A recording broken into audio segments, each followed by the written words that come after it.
What is up, guys? Yes, it is your boy Skylightawakens here. Sorry. And we are reacting to freaking Dr. Bob, and we are checking out The Living Room. Y'all know how I feel about these animations. I be going over the analysts, you know, because I be having like some freaking miraculous ideas and crazy epiphanies.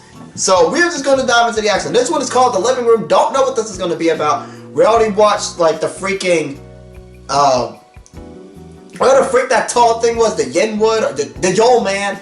Then we saw the freaking headlights. Now we're checking out The Living Room. So let's dive into it. I'll link this in the description below, but without further ado, y'all, let's get it.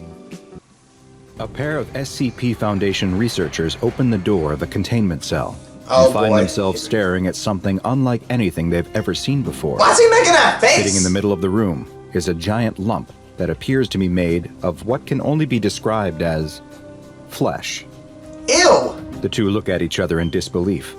Just what is this thing? I would be standing around. Huge blob. Why are you examining it? Right, that's their job. I forgot. Freak. One of the researchers finally gets the courage to actually feel it. Ew. He finds that it's warm to the touch. No. And does he detect some slight movement? He slowly moves to place his ear against it to listen. What be me? A sudden shudder from the mask sends him jumping back in fright. Just then, the other researcher calls to him from the other side of the sphere. It sounds like he has found something. As he approaches, he too sees what caused his partner to call out.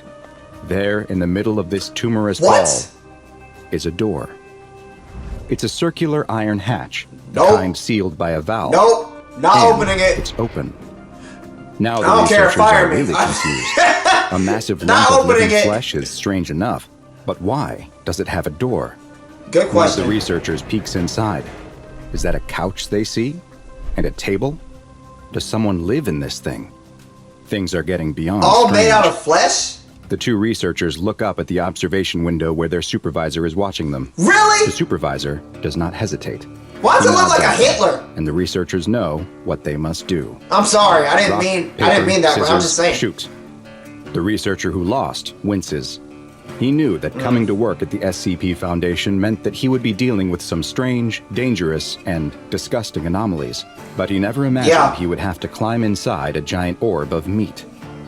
His partner opens the hatch all the way and offers a hand to help him. Knowing he has no other option, the researcher steps inside. Oh boy. Inside, the air is hot, thick, and moist, like a cramped gym that's had too many bodies exerting themselves on a warm, humid day. He walks through the short entranceway, and his eyes adjust to the dim light to find that he's standing in the middle of a cozy little room.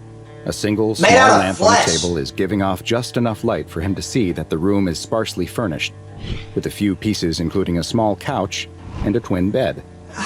Outside, his partner calls to him, asking what he can see.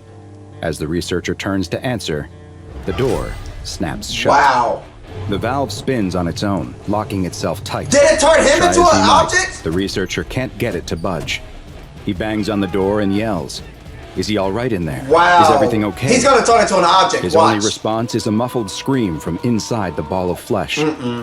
He keeps pulling at the door, twisting the valve with all of his strength, but it won't move. So the sounds of gurgles and wet sloshing come from inside the meaty growth. Ew! An alarm starts to sound as he strains against the door, exerting himself so hard that he feels like a vein in his head might burst. Suddenly, the valve loosens, and the sudden lack of resistance causes him to fall to the floor. And watch it grab him. The valve spins on its own, and the door swings open once again. The ball of flesh is quiet once more.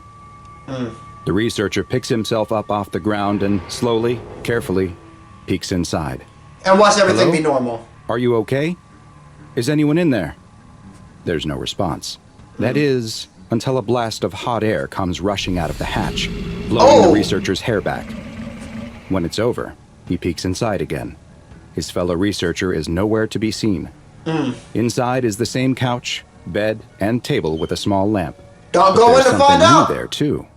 Across from the couch, where there was nothing before, is a small television. It takes its victims and turns it into While objects. this may seem strange, it's just another day at the SCP Foundation, where anomalous objects and creatures are studied and contained, including SCP-002, also known as The Living Room. SCP-002 is the designation given to a large, tumorous, fleshy growth. It's roughly spherical, with a circumference just over 15 meters, giving it an estimated volume of around 60 meters cubed.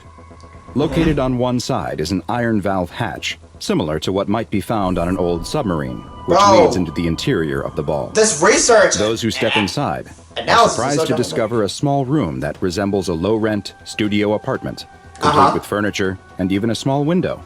Strangely, you didn't mention that the last outside time. of the ball of flesh shows no windows, and indeed no openings at all. That's what I'm save for saying. the iron hatch.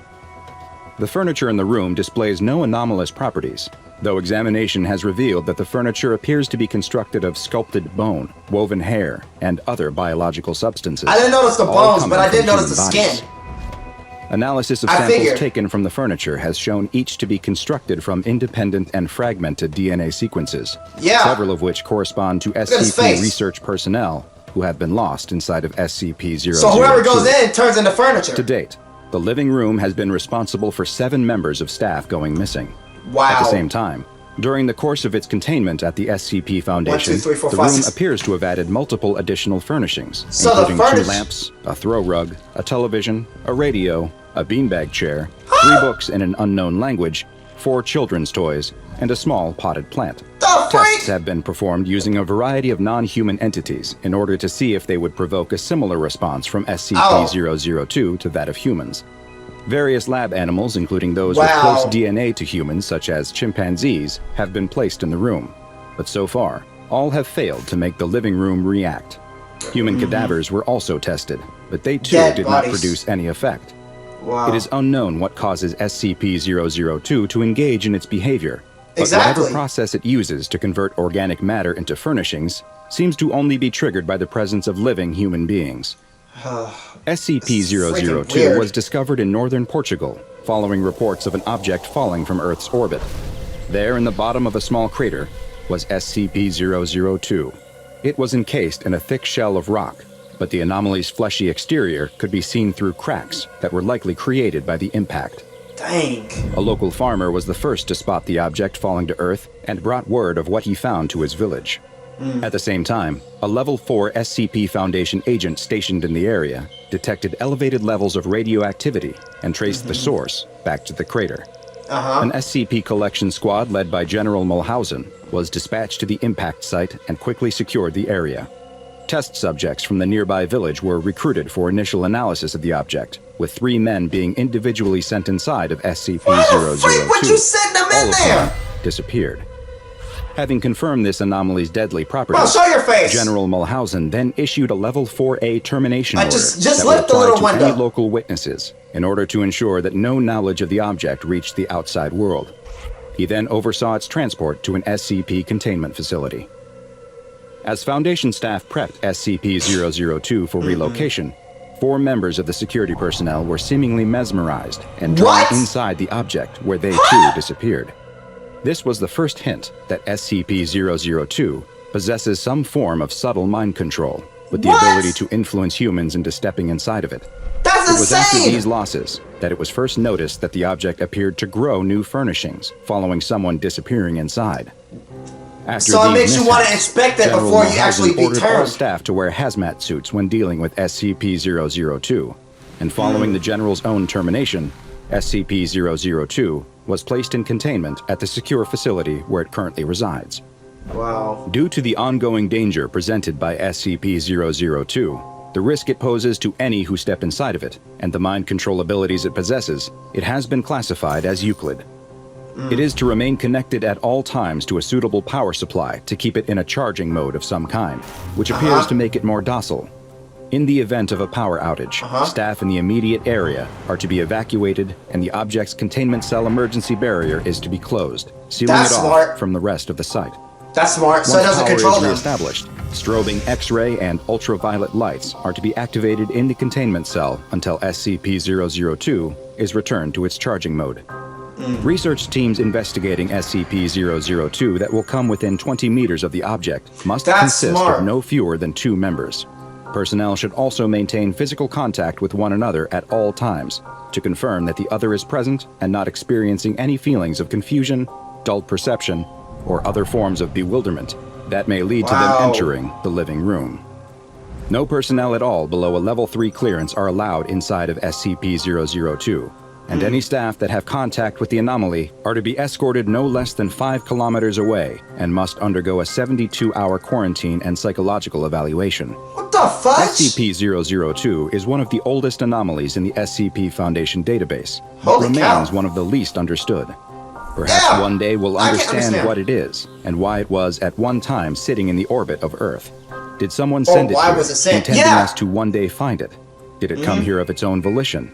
Or did we put it there ourselves, in an attempt to keep it away?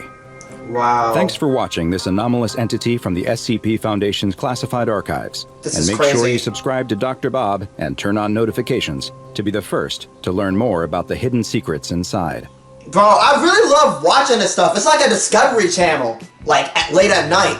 These things really be blowing my mind out the water. I didn't even know it could do that. Now, when I was identifying the furniture, I noticed like the skin and the hair, but I was just bamboozled. Whenever I'm that interested, y'all notice that I try to speak a little bit just to give my like little feedback. But if I'm really focusing, like trying to learn, I don't say jack. But I mean, I gotta say something. Dude, the fact that it turns its victims into fleshy objects and it doesn't react to like deceased humans, doesn't react to animate objects or animals.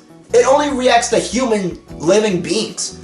And then it really amazed me how it said anything within 20 meters, it can literally mind control the human being of saying, come inside. That's why they were so curious. I mean, they had to inspect it anyway. They sent 2 people to go inspect it because it's their job. But, dude, the thing was eating victims. And the people who were escorting the people into the village, they sent 3 other farmer villagers into there to go inspect it. Why the heck would you do that? You couldn't pay me enough money to go walk inside of some type of flesh-eating ball that turns everything into objects.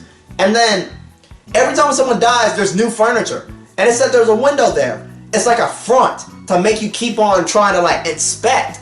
And then the moment you get the idea to leave, that's when it takes the course of action or something. And then next thing you know, the people who were armed up, it was able to mind control all of them to stepping inside. So it claimed more victims. Now, overall, I think it was very intelligent how they hooked up some type of charging supply to keep it maintained. So that way, you know, the strength is like deceased, I want to say.